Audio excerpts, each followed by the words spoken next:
Good morning everyone. Today we are going to discuss our chapter number 4 simple equations of class 7. सबसे पहले तो हमें word पता होना चाहिए सिंपल इक्वेशंस क्या होती हैं. तो हम ऑलरेडी क्लास 6 में पढ़ चुके हैं. कोई भी एल्जेब्रिक एक्सप्रेशंस मीन्स जिसके अंदर वेरिएबल्स होते हैं X Y Z A B C, जो आपके इंग्लिश अल्फ़ाबेट्स होते हैं, these are known as variables. तो कोई भी एल्जेब्रिक एक्सप्रेशंस जिसके अंदर वेरिएबल होगा और इज इक्वल टू का साइन होगा वो आपका कहलाएगा सिंपल इक्वेशंस. जैसे कि मैंने सामने एक एग्जांपल लिखा है 2x + 5 = 9. तो आपके पास इसमें 2x + 5 ये एल्जेब्रिक एक्सप्रेशन है, इसमें मैंने इज इक्वल टू का साइन लगाया और यहाँ पर लिख दिया मैंने 9. तो ये पूरी इक्वेशन, क्योंकि इसके अंदर वेरिएबल भी है और इसके अंदर इज इक्वल टू का साइन भी है. तो ये जो इस तरह की एल्जेब्रिक एक्सप्रेशन होती है जिनके अंदर वेरिएबल और इज इक्वल टू का साइन हो, these are known as simple equations. Now we are going to discuss the some questions of exercise 4.1. 4.1 question number 1 is in a table form. वो tabular form में आपको given है, एक equation दी हुई है और इसकी वैल्यूज दी है. वैल्यू लगाने के बाद अगर आपका आंसर इज इक्वल टू में सेम आता है तो सेटिस्फाइड यस लिखना, और अगर नहीं आता है तो नो लिखना. तो this table you can do in itself in your book. We are going to discuss question number 2 here. आपको चेक करना है कि जो ब्रैकेट में गिवन है ये इसका सॉल्यूशन है या नहीं. There are 6 parts. I have explained 2 parts. First part है n + 5 = 19, n = 1. तो यहाँ पे n की जगह हमें 1 लगाना है. 1 + 5 = 19 लिखा. 1 + 5 हमारा 6 आया, और 6 और 19 कभी भी इक्वल नहीं होता तो नॉट इक्वल टू का साइन आ गया. अगर ये दोनों साइड बराबर नहीं आए तो हम कहेंगे ये इसका सॉल्यूशन नहीं है. तो हम कह सकते हैं n = 1 is not the solution of this equation. Next इसका पार्ट जो एक्सप्लेन किया गया वो ई पार्ट है. 4p - 3 = 13, और p की वैल्यू लगानी है हमें -4. तो हमने p की जगह लगाया -4. जब भी आप ब्रैकेट में कोई वैल्यू पुट नेगेटिव में करते हैं, माइनस वाली पुट करते हैं, सब ब्रैकेट में लिखा करो. तो 4 × -4 हो गया -3 = 13. 4 × 4 = 16, प्लस माइनस का साइन माइनस. -3 = 13, माइनस माइनस क्या होता है प्लस.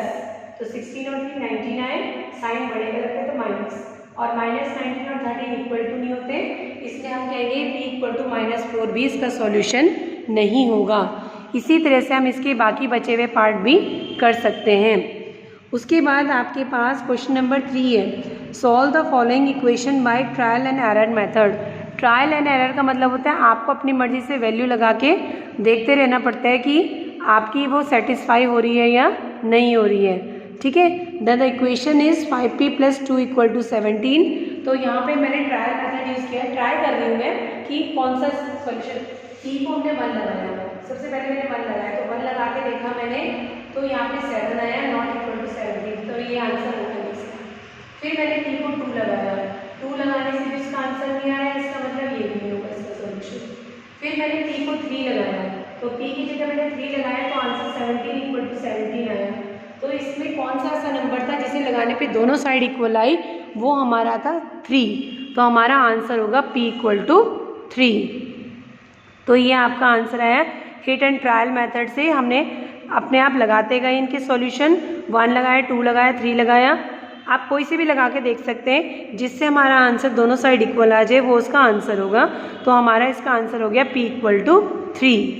उसके बाद हमारे पास question number 4. This is the most important question. ये बहुत इंपॉर्टेंट क्वेश्चन है एग्जामिनेशन पॉइंट ऑफ व्यू से, जो मोस्टली 1 मार्क में आता है. हमें इसकी इक्वेशंस फ्रेम करनी पड़ती है. हमें ये वर्ड्स में गिवन है और हमें इस स्टेटमेंट की फॉर्म में गिवन है, और हमें इसको इक्वेशन की फॉर्म में कन्वर्ट करना पड़ता है. तो पहला हमारे पास था sum of number x and 4 is 9. Sum of number x and 4, x और 4 का सम, तो x + 4 is 9 means is equal to 9. तो ये हमारी इक्वेशन बन गई पहले. सेकेंड में बोला था हमसे 2 subtracted from y is 8. 2 subtracted from y, from वाला हमेशा आगे आता है सब्ट्रैक्ट में. तो y - 2 is 8 मतलब इज इक्वल टू 8. ये हमारा सेकेंड आंसर है. थर्ड हमसे बोला गया है 10 × a is 70. 10 × a का मतलब 10 है, मल्टीप्लाई होता है, टाइम्स का मतलब टू 70। ये हमारा थर्ड पार्ट है। फोर्थ पार्ट में बोले the number b divided by 5, जो b नंबर है उसको 5 से डिवाइड करेंगे तो b upon 5 is 6 is equal to में आ गया 6। एक इक्वेशन ये बन रही है हमारी। नेक्स्ट हमें बोला है फिफ्थ में 3/4 of t is 15, 3/4 of t, तो 3/4 t is equal to 15। Next 7 times m plus 7 gets you 77। 7 times m का मतलब 7m, टाइम्स का मतलब multiply, 7m plus 7 is equal to 77, get 77 give 77 is 77, इसका मतलब इज इक्वल टू में लिखना है आपको। 1/4 of number x minus 4 gives 4, 1/4 of x, तो 1/4x minus 4 is gives you 4 वाला इज इक्वल टू 4। उसके बाद हमारे पास था if you take away 6 from 6 times y, take away मतलब माइनस, और माइनस में क्या होता है फ्रॉम वाला हमेशा आगे आता है, तो 6 टाइम्स y है 6y माइनस 6 गेट 60 मतलब इज इक्वल टू 60। ये हमारी इक्वेशन ये बन गई। लास्ट पार्ट है इसका, if you add 3 to 1/3 of z, 1/3 of z में 1/3 z में अगर हम प्लस 3 करेंगे इज इक्वल टू क्या आएगा 30, तो इसकी इक्वेशन बन गई 1/3 z प्लस 3 इक्वल टू 30।